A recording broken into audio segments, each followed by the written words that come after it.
are you waiting for? You to stop shaking? Stop. Okay. Okay, ready? Hello! Welcome to another episode of Manjelah. You may recognize this background from NATRT. Why are you talking like a game show? Because I want to.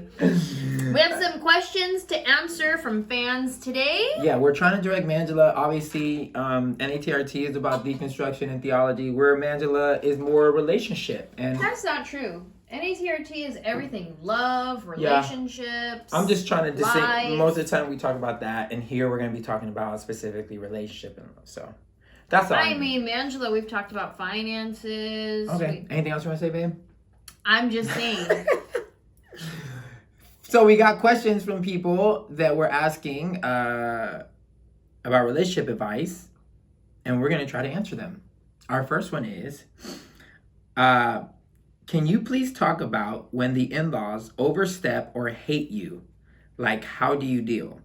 My mother-in-law hates my guts, and it hasn't been easy. She's driving me crazy. How do you keep it together, especially when she's bringing negative energy, and how do you not allow that to affect your relationship with your spouse? How can I keep my cool and not Holy Spirit slap her? Well, I don't have that problem because my in-laws love me. They like her more than they like me. Legit. I mean, I think that just has a lot to do with how amazing I am. So, I would say in this, it is really about boundaries that you discuss with your spouse.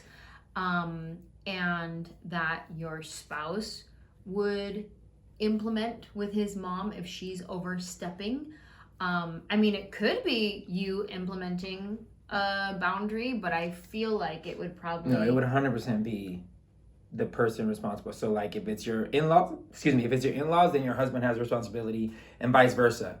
So, because anytime, I always tell you if there's a problem between your family and boundaries, you need to take care of it. Mm-hmm. I shouldn't ever have to be put in a position where I have to speak out, especially if I've already spoken to you. Mm-hmm. Hey, this is bothering me or whatever. Yeah. So when it comes to in-laws, effectively communicate to the other person. Hopefully that other person is understanding and knows that when it comes to the relationship hierarchy, that your wife or your husband is supposed to be the first priority. And then comes your family. If you're speaking from a biblical sense or in any other sense, like you're committing your life to this person, not the other way around with the family. So I think 100% the husband needs to step up, or the wife, either way the situation is, and set clear boundaries. And if the family still acts whack, then it's like, yo, more strict boundaries. I can't be around you no more. Don't come to my house. That's how I would handle it. Don't come to the crib.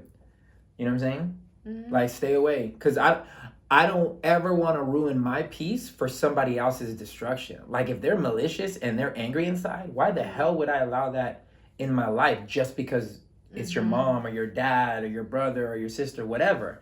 I would never give up my peace in my household to take on a family member's lack of peace or their energy. I would also say, as hard as it may be, to remain the bigger person in the situation. So if your mother-in-law goes low, we go high. That's what we do. Yeah, they go low, we go high. And you still remain in a position and stature of love and grace and all of those things. So when she says something petty to you and you want to be popping off right back, try to hold it in and communicate to your spouse, hey, your mom popping off again, so I think she needs to go home and her visit here. Or if you're in their crib, you need to go home. Yeah, it's time for us to go home. Your mom popping off, so. Yeah, that was a really good question.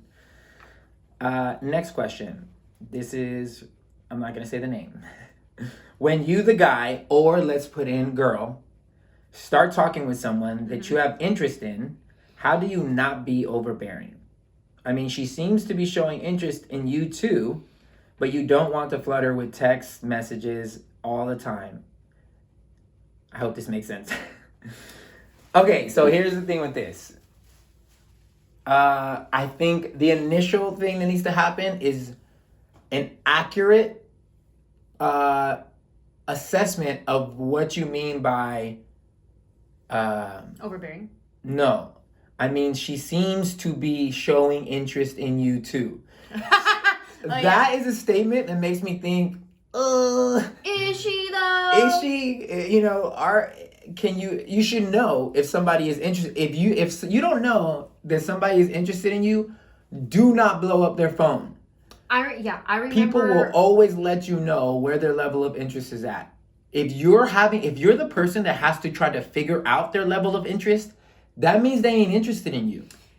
Are you always initiating conversation and text messages? Then I would say pull back some. If she initiates, meet her there, right? And then next conversation, you initiate. And then if she don't initiate, like take turns. You know what I mean? Same thing with girls and guys. Like, yeah. This is the rule of thumb for me. When it comes to interest and when it comes to love, the person that you're going to end up with, you're not going to have to figure out if this person is interested in you. You're not going to have to read between the lines. Because look, when someone is about you, they're going to show it and make it plain. Like, they're going to make it known. It's not like... Eventually. Not even eventually. I think eventually, because in the beginning, people are still like playing their card, like, "Ooh, I like this person," but like what he's asking, like, "I like this person, but I don't want to scare them away," and like be like. Well, I told him have an honest conversation. This is what I'm saying. Like, when you gauge the level of interest, if you're about their interest, meaning they're texting you once a week, you know what I'm saying, and you want to be texting every day, but they're hitting you up once a week, or they'll hit you up and then drop off for like 3 hours. You know what I'm saying? Like, stuff like that, no matter how it is, it's showing that you are not a priority to that person at that moment. Mm-hmm. You're just not. Mm-hmm. And you have to accept that and keep it moving. Yeah. You know what I'm saying? But if they're engaging with you and you're feeling this overwhelming sense of wanting to just be like always communicating, I think it's a safe bet, if they've already shown interest, to be like, hey, this is kind of where I'm at. I'm really feeling you, and I'd love to dialogue more. If that's too much, and if that's not where you're at, totally cool. I'm just letting you know, I think you're freaking amazing, and I'd love to talk to you every day if I could. And just put it out there. And if the person freaks out and be like, nah, I'm not there, then you can then make a good decision on whether or not you want to continue or be like, oh, I'm way too far along than this person is. And I'm the one at risk as far as getting my heart broken. Mm-hmm. But at least you're able to be honest and then assess along the way. Like, if one person is just way too far in front, then you can be like, all right, then let me just take a break. Mm-hmm. Let me ease back. I'll hit you when I'm ready to start talking again. You know what I'm saying? Yeah. So those are all the ways to be able to handle that. I think that's very good advice that you gave. And I would say, before you message them and say, I would love to talk to you every day if I could, definitely take a tally of your past conversations with them and see, have you initiated every single conversation? Then maybe hold off on that part for a second and see if they actually initiate a conversation for once, and then maybe say, I would like to talk to you every day. Yeah, so many games in this world. I don't play games. You I'm either so rock glad with me or that you don't. I am locked up to you already, because I don't want to be back in the pool. Swimming with the sharks. It's hard. Especially now, like in the digital realm and that whole aspect. I don't want to do it. No, I'm good. But hey, thank you so much. So don't divorce me, okay? Don't mess up. And don't die. Okay. I won't do it. Thank you guys so much. We're going to keep taking y'all's questions. Keep answering them the best we can. Message us. Tell us what you want to know. We love you guys. Manjelah, out. Whoa. Wait, this is the Manuel symbol. Oh. This is just the M. A-Town. Peace hood.